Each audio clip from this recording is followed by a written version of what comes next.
सबैले भन्छ it's not gonna be easy होइन। अनि डे वानमा यति कुरा चाहिँ थाहा थियो होइन, सजिलो चाहिँ हुँदैन। तपाईँलाई पढ्नै मन छ भने तपाईँ पढ्नै जानुहुन्छ, तपाईँ पढेर नै निस्किनुहुन्छ क्या। जति नै गाह्रो भयो पनि गर्न नसक्ने मान्छेले केही पनि छैन होइन। 1 month हलिडेमा नेपाल आउँदा पनि यहाँ आएको छु भन्दा केही न केही त रिजन होला नि त होइन। त्यो एकदम स्ट्रङ बन्ड हुने ठाउँ हो होइन।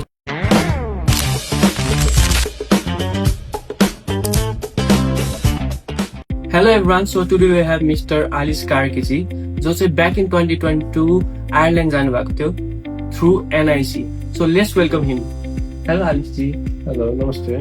हजुर आफूलाई introduce गरिदिनुहोस् न। So my name is Alice Karki and I went to Griffith College back in 2022. Initially चाहिँ हजुरले आयरल्यान्ड जाँदाखेरि चाहिँ के माइन्ड मेकअप गरेर जानुभएको थियो त? अब सबैले भन्छ it's not gonna be easy होइन। अनि म पनि टफकै लागि रेडी भएरै गएको थिएँ होइन। अनि मलाई जस्ट डे वानमा यति कुरा चाहिँ थाहा थियो होइन, सजिलो चाहिँ हुँदैन तर इम्पोसिबल पनि छैन क्या होइन। अनि जस्ट कन्सिस्टेन्सी चाहिन्छ। एभ्री डे म चाहिँ कलेज जानु पर्यो। अनि त्यसपछि म जति पनि फ्री टाइम छ होइन मैले काम गर्नु पर्यो। कलेज काम घर गरेर नै होइन मेरो 3 years बित्यो होला सायद होइन। इट वाजन्ट इजी तर वर्थ इट चाहिँ थियो। लास्ट हुन्छ नि त्यहाँ त्यो 3 yearsमा यति सिक्यो कि होइन, हामी चाहिँ एउटा क्ले हुँदो रहेछौँ होइन। अनि त्यो क्लेलाई मोल्ड गरेर चाहिँ त्यो 3 yearsमा होइन एउटा भेस बन्छ क्या। अनि त्यो अहिले निस्केको भेस हो। नेपाल र आयरल्यान्डको स्टुडेन्ट लाइफमा चाहिँ हजुरले के डिफरेन्स भन्नुभयो? धेरै डिफरेन्स छ हुन त होइन। अब तपाईँलाई कहाँबाट स्टार्ट गरौँ, म टेक्नोलोजीबाट सुरु गरौँ कि होइन, इक्विपमेन्टको कुरा गरौँ कि होइन, अब प्रोफेसर्सको कुरा गरौँ कि अब त्यो लेभल अफ रिचको कुरा गरौँ कि अब तपाईँ हामी कलेज जान्छौँ फर इक्जाम्पल ब्याचलर पढ्नलाई। अनि के हुन्छ भने गयो आज गइन्छ भोलि गइन्छ पर्सि गइँदैन होइन। किनकि एउटा साथीले यहाँ जाऊँ त्यहाँ जाऊँ भनिदिन्छ क्या।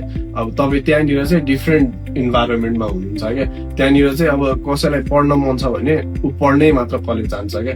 अनि कसैलाई खेल्न मन छ भने ऊ खेल्नै मात्र कलेज जान्छ क्या। वाट्स योर फिल्ड होइन, तपाईँलाई केमा इन्ट्रेस्ट भएको फिल्ड छ होइन त्यो गर्न जानुहुन्छ नि त। अनि त्यो एप्रोच डिफ्रेन्ट लाग्यो क्या मलाई चाहिँ। बाहिर हुन्छ नि तपाईँलाई पढ्नै मन छ भने तपाईँ पढ्नै जानुहुन्छ, तपाईँ पढेर नै निस्किनुहुन्छ क्या। त्यो चाहिँ सही लाग्यो किनकि एकदम त्यहाँनिर चाहिँ वान स्ट्रेट सर्ट के त्यो डिफ्रेन्ट 10वटा टार्गेटमा एरो हानिँदैन क्या। त्यहाँ चाहिँ एउटै टार्गेट हुन्छ, एउटै एरो हुन्छ अनि एउटै मात्र सर्ट हुन्छ क्या। एनआइसीबाट प्रोसेसदेखि आयरल्यान्ड सुधासम्मको सपोर्ट चाहिँ कस्तो थियो हाम्रो एनआइसीबाट? एकदम गुड। लाइक मैले अप्लाई गर्दाखेरि यहाँनिर त्यस्तो खासै थिएन। म भिएफएस ग्लोबल गएर अप्लाई गरेको मलाई याद छ होइन। त्यहाँसम्म पनि के डकुमेन्ट चाहिन्छदेखि लिएर होइन, फाइनेन्सियल टर्म्सदेखि लिएर अथवा मेरो पास्ट एजुकेसनको डकुमेन्ट्सदेखि लिएर सबै चाहिँ स्वप्न म्यामले एकदम गाइड गरेर गराउनु भएको थियो होइन। अनि उहाँ नै हुनुहुन्थ्यो मेरो मेन त्यो टाइममा है। अनि टिम पनि राम्रो छ। हामी यहाँ एभ्री टाइम आइराख्दाखेरि होइन टिम मेम्बरहरू पनि हेलो गुड मर्निङ सबैजना एकदम कम्युनिकेटिभ हुनुहुन्छ होइन। अनि त्यो चाहिँ मलाई गुड लाग्यो। ममा पुगुन्जेलसम्म पनि क्याचअप अहिले पनि अब सोच्नु न आफै लास्ट 3 years भइसक्यो म कलेज सकेर पनि अहिले पनि म लिङ्कमा छु होइन। अनि म आज पनि अब 1 month हलिडेमा नेपाल आउँदा पनि यहाँ आएको छु भन्दा केही न केही त रिजन होला नि त होइन। त्यो एकदम स्ट्रङ बन्ड हुने ठाउँ हो यो होइन। एटलास्ट यो भिडियो हेरिराख्नु भएको भ्युअर्स जो चाहिँ आयरल्यान्ड जाने इच्छुक हुनुहुन्छ उहाँलाई चाहिँ के भन्न चाहनुहुन्छ?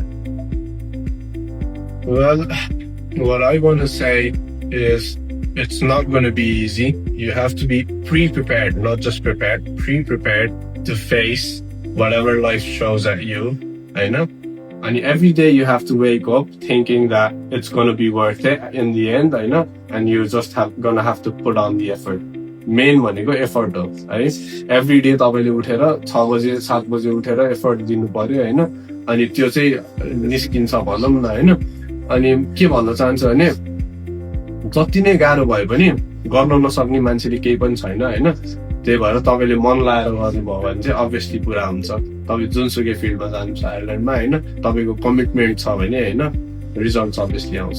अर्को कुरा तपाईँ एनआइसी आउनुहुन्छ भने अप्लाई गर्नलाई होइन हाम्रो 27th मा फेयर छ 10 AM to 4 PM सम्म।